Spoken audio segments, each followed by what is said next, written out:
জয়রামবাটি মাতৃ মন্দিরের আদলে গড়ে উঠবে বিষ্ণুপুর রেলওয়ে স্টেশন। আগামী 26শে ফেব্রুয়ারি প্রধানমন্ত্রী নরেন্দ্র মোদী প্রস্তাবিত এই প্রকল্পের ভার্চুয়ালি উদ্বোধন করবেন।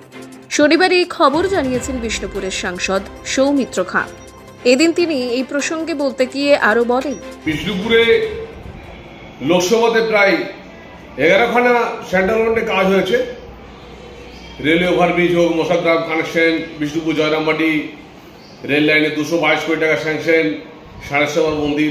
তার সাথে একটা নতুনভাবে সংযোজন হতে চলেছে বিষ্ণুপুরের মডেল স্টেশন, যেখানে মা সারদা এবং ঠাকুর শ্রী রামকৃষ্ণ যে স্টেশনে নেমেছিলেন বিষ্ণুপুরে, সেই বিষ্ণুপুর স্টেশনকে মডেল স্টেশন হিসেবে 56 কোটি টাকা খরচা করে বিষ্ণুপুরে আগামী 26 তারিখ নরেন্দ্র মোদীজি ভার্চুয়ালের মাধ্যমে পশ্চিমবঙ্গে যে 13,000 কোটি টাকার স্টেশন তৈরি হচ্ছে টোটাল সমস্ত স্টেশন নিয়ে, ঠিক সেইভাবে বিষ্ণুপুরেও প্রায় 56 কোটি টাকার উপরে একটা মডেল স্টেশন হচ্ছে, যেখানে জয়রামবাটির মন্দিরের আদলে এই স্টেশনটি হচ্ছে।